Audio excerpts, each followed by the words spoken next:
মকর রাশির জাতক জাতিকাদের মনে হচ্ছে এত কঠোর পরিশ্রম আর শৃঙ্খলার পরেও ভাগ্যের চাকা কেন ঘুরছে না, আপনাদের অনুকূলে কেন ঘুরছে না। বারবার মনে হচ্ছে যেন সাফল্যের শিখরে পৌঁছানোর ঠিক আগেই কোনো এক অদৃশ্য শক্তি আপনাকে টেনে নিচে নামিয়ে দিচ্ছে। আসলে আপনার এই দীর্ঘ লড়াই আর ধৈর্যের অবসান ঘটতে চলেছে মহাকাশের এক অত্যন্ত শক্তিশালী পরিবর্তনের মাধ্যমে। আগামী 29শে মার্চ 2026 থেকে 5ই ডিসেম্বর পর্যন্ত মহাকাশে এক গভীর বিরল পরিবর্তন ঘটতে চলেছে। মায়া মোক্ষ আর রাক্ষসের কারক গ্রহ কেতু তার দীর্ঘ ভ্রমণ শেষ করে পা রাখছে তার নিজের ঘরে, নিজের দুর্ভেদ্য শক্তি মঘা নক্ষত্রে, যার প্রতীকী হলো রাজসিংহাসন। মকর রাশির জাতক জাতিকাদের জন্য এপ্রিল মাস থেকেই এই সময়টায় আপনাদের ভাগ্যের এক নতুন রাজপথ খুলে দেবে।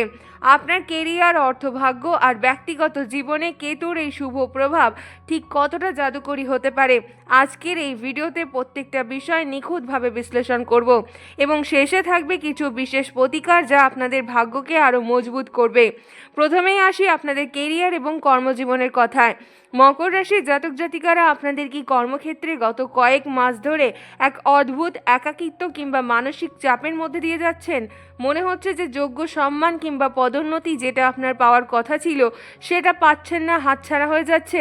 আসলেই এপ্রিল মাস থেকেই সেই পরিস্থিতির একটা আমূল পরিবর্তন হতে চলেছে, কারণ কেতু আপনার রাশিচক্রের অষ্টম ভাব অর্থাৎ আপনার রহস্য এবং গভীর পরিবর্তনের স্থানে অবস্থান করছে। আর মঘা নক্ষত্র যার প্রতীকী হলো রাজসিংহাসন, সেখানে কেতু বসার অর্থ হচ্ছে আপনাদের কাজের জায়গায় এবার আপনার পুরনো অভিজ্ঞতা এবং গোপন দক্ষতা প্রকাশ পাবে এবং আপনার দাপট বাড়তে চলেছে। যারা সরকারি কাজে, সরকারি প্রতিষ্ঠানিক প্রজেক্টের সাথে যুক্ত তাদের জন্য 5ই ডিসেম্বর পর্যন্ত সময়টি অত্যন্ত শুভ। আপনার বিচক্ষণ বুদ্ধি এবার ঊর্ধ্বতন কর্তৃপক্ষের নজর কাড়বে। তবে সাবধান, কেতু সততা পছন্দ করে, তাই কাজে কোনো শর্টকাট নেওয়ার চেষ্টা করবেন না। এবার চলে আসি ব্যবসা এবং বাণিজ্যের ক্ষেত্রে। ব্যবসার ক্ষেত্রে এই সময়টি একটা নতুন দিগন্ত খুলে দেবে। বিশেষ করে যারা খনিজ দ্রব্য, নির্মাণ শিল্প কিংবা লজিস্টিক ব্যবসার সাথে যুক্ত তাদের জন্য এই সময়টা এপ্রিলের পর থেকে অভাবনীয় উন্নতি দেখতে পাবেন। মঘা নক্ষত্র আমাদের পূর্বপুরুষদের আশীর্বাদের সাথে যুক্ত, তাই পৈতৃক কোনো ব্যবসায় নতুন বিনিয়োগ করলে বা পুরনো কোনো ব্যবসায় আধুনিক পদ্ধতি ব্যবহার করলে তা থেকে বড় মুনাফা আসার সুযোগ রয়েছে। তবে কেতু অনেক সময় হঠাৎ করেই মনের মধ্যে দ্বিধা তৈরি করে, তাই উত্তেজিত হয়ে কোনো নতুন বড় চুক্তিতে সই করার আগে অভিজ্ঞদের পরামর্শ নিয়ে সব কাগজ ভালো করে পড়ে নেবেন।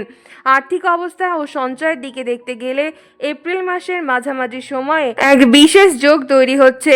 যারা এতদিন ধরে আটকে থাকা টাকা কিংবা ইন্স্যুরেন্সের অর্থ ফিরে পাওয়ার আশা ছেড়ে দিয়েছিলেন তাদের জন্য এই সময়টি অত্যন্ত ইতিবাচক।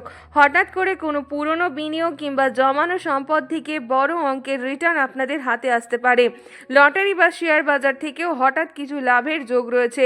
তবে মঘা নক্ষত্রে কেতু থাকার অর্থ হলো টাকা যেমন আসবে তেমনি হঠাৎ কোনো বড় পারিবারিক অনুষ্ঠান কিংবা হঠাৎ আসা কোনো ধর্মীয় কাজের জন্য খরচের সম্ভাবনা তৈরি হবে। বিশেষ করে যারা দীর্ঘদিনের লোন কিংবা ব্যাংক ঋণের জলে ফেসেছিলেন তারা সেই আর্থিক ঋণ শোধ করার একটা সুবর্ণ সুযোগ পাবেন। পৈতৃক সম্পত্তির মাধ্যমেও আর্থিক উন্নতির বড় রাস্তা খুলে যেতে পারে। তবে মনে রাখবেন, কেতু আপনাকে হঠাৎ সম্পদ দিলেও আপনাদের অপ্রয়োজনীয় বিলাসিতার পেছনে খরচের নেশা ধরাতে পারে। তাই আগস্ট থেকে অক্টোবর মাসের মধ্যে বিলাসিতায় টাকা খরচ না করে ভবিষ্যতের জন্য সঞ্চয় করাই হবে বুদ্ধিমানের কাজ। এই সময় নতুন কোনো সম্পত্তি কিংবা জমি কেনার পরিকল্পনা থাকলে অভিজ্ঞদের পরামর্শ নিয়ে তবেই এগোবেন। শিক্ষার্থীদের জন্য এই সময়টি কেমন যাবে? শিক্ষার্থীদের জন্য আপনাদের জন্য এই কয়েক মাস অত্যন্তই প্রখর একাগ্রতার সময়। যারা প্রতিযোগিতামূলক পরীক্ষার প্রস্তুতি নিচ্ছেন তাদের জন্য জয় নিশ্চিত। বিশেষ করে যারা ইতিহাস, পুরাতত্ত্ব কিংবা গভীর কোনো বৈজ্ঞানিক বিষয় নিয়ে পড়াশোনা করছেন তাদের জন্য মঘা নক্ষত্রে কেতুর অবস্থান অন্তর্দৃষ্টি অনেক বাড়িয়ে দেবে। আপনাদের মেধা এবং কঠোর পরিশ্রমের সঠিক ফল আপনি এই 5ই ডিসেম্বর পর্যন্ত সময়ের মধ্যেই পাবেন। এছাড়াও যারা উচ্চ শিক্ষার জন্য বিদেশে কোনো নামী বিশ্ববিদ্যালয়ে যাওয়ার চেষ্টা করছেন বা বড় কোনো গবেষণার সুযোগের অপেক্ষায় রয়েছেন, তাদের সেই স্বপ্ন এবার পূরণ হতে পারে। মঘা নক্ষত্রের আশীর্বাদে আপনাদের স্মৃতিশক্তি আগের চেয়ে অনেক বেশি উন্নত হবে।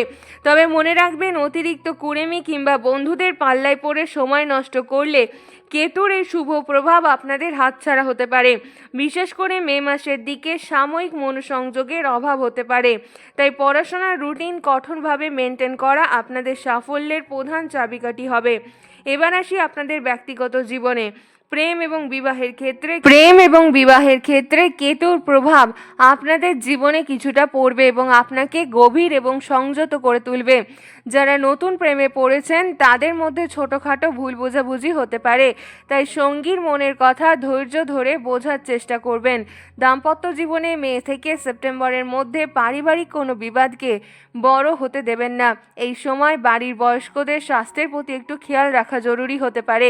একে অপরের প্রতি পূর্ণ বিশ্বাস বজায় রাখলে আপনাদের সম্পর্ক বছরের শেষ পর্যন্ত অনেক বেশি সুরক্ষিত থাকবে। যারা দীর্ঘদিন ধরে উপযুক্ত জীবনসঙ্গীর খোঁজ করছেন তারা অক্টোবর মাসের পর থেকে শুভ খবর পেতে পারেন। মঘা নক্ষত্র রাজকীয় অভিজাত্য এই সমস্ত দেয়, তাই আপনাদের জীবনসঙ্গীর মাধ্যমে সমাজে আপনাদের মর্যাদা বাড়তে পারে। তবে পরিবারের কোনো গোপন কথা বাইরের কোনো মানুষের কাছে প্রকাশ করবেন না, তাতে হিতে বিপরীত হতে পারে। ধৈর্য এবং পারিবারিক শ্রদ্ধা আপনাদের সম্পর্ককে মজবুত রাখবে। এবার বলবো আমরা সেই সব দর্শকদের কথা যাদের বয়স 55 পার হয়েছে কিংবা যারা কর্মজীবনের একদম শেষ প্রান্তে দাঁড়িয়ে রয়েছেন। আপনার দীর্ঘদিনের জমানো পাওনা কিংবা সম্মান মিটিয়ে দেওয়ার সময় এবার চলে এসছে। আপনার আজীবনের শৃঙ্খলা আর অভিজ্ঞতায় আপনার রাজসিংহাসন হতে চলেছে। এই সময় পৈতৃক সম্পত্তি কিংবা দীর্ঘকালীন সঞ্চয় থেকে বড় অঙ্কের অর্থ আপনার হাতে আসতে পারে। পারিবারিক ক্ষেত্রে আপনার সিদ্ধান্তই চূড়ান্ত হবে এবং আপনি আপনার পরবর্তী প্রজন্মের জন্য সঠিক পথপ্রদর্শক হতে পারবেন। তবে হঠাৎ করে কারুর ভুল ডিসিশনের মধ্যে আর্থিক ঝুঁকি নেবেন না। স্বাস্থ্যের বিষয়ে কিন্তু আপনাদের একটু বিশেষ নজর দিতে হবে। এপ্রিলের অতিরিক্ত গরম এবং কাজের চাপে আপনার ক্লান্তি কিংবা হাড়ের জয়েন্টের সমস্যা হতে পারে। হাড়ের পুরনো ব্যথা কিংবা পিঠের ব্যথার মধ্যে ভুগতে পারেন। কেতু অনেক সময় মানসিক অস্থিরতা কিংবা একা থাকার প্রবণতা তৈরি করে। তাই মানসিক চাপ কাটাতে প্রত্যেক দিন অন্তত 10 মিনিট ধ্যান কিংবা প্রাণায়াম করার পরামর্শ দিচ্ছি। এই দীর্ঘ সময়ের জন্য আপনার শুভ সংখ্যা হলো 9 এবং 6। আপনাদের শুভ রং হচ্ছে গাঢ় নীল এবং হলুদ। শুভ কাজ শুরু করার সময় এই সংখ্যাগুলো আপনারা কিন্তু মাথায় রাখতে পারেন এবং রঙগুলো ব্যবহার করলে আপনি বাড়তি ইতিবাচক শক্তি এবং গ্রহের আনুকূল্য লাভ করতে পারবেন। মঘা নক্ষত্র কেতুর এই দ্বিতীয় অবস্থানের সময় তার শুভ শক্তিকে নিজের অনুকূলে রাখতে এবং সমস্ত বাধা কাটিয়ে উঠতে এই প্রতিকারগুলো মেনে চলুন। প্রত্যেক দিন সকালে ভক্তি ভরে ভগবান শ্রী গণেশের পুজো করুন, কারণ কেতুর অশুভ প্রভাব কাটাতে ভগবান শ্রী গণেশের পুজোর কোনো বিকল্প নেই।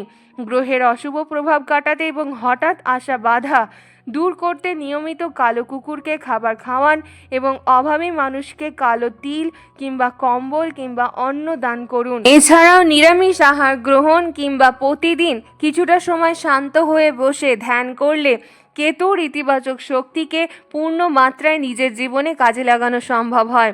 এই সহজ নিয়মগুলো নিষ্ঠার সাথে মেনে চললেই দেখবেন 5ই ডিসেম্বর পর্যন্ত সময়টি আপনাদের জন্য কতটা ইতিবাচক হয়ে ওঠে এবং আপনি যে কোনো বড় বিপদ থেকে অনায়াসেই মুক্তি পাবেন। তো বন্ধুরা, আজকের এই ভিডিওর মাধ্যমে আপনাদের সামনে বিস্তারিত তুলে ধরলাম যে কেতুর এই প্রভাবটা আপনাদের জীবনে কতটা পড়তে চলেছে। আপনাদের ভিডিওটা কেমন লাগলো অবশ্যই কমেন্ট করে জানাবেন। ভিডিও ভালো লাগলে অবশ্যই চ্যানেলটিকে লাইক, কমেন্ট, শেয়ার এবং সাবস্ক্রাইব করে দেবেন। দেখা হচ্ছে পরবর্তী রাশির ভিডিওর আলোচনায়। আপনারা ভালো থাকবেন এবং ঈশ্বরের আশীর্বাদ আপনাদের ওপর বর্ষুক। অবশ্যই কমেন্টে লিখবেন হর হর মহাদেব। ধন্যবাদ।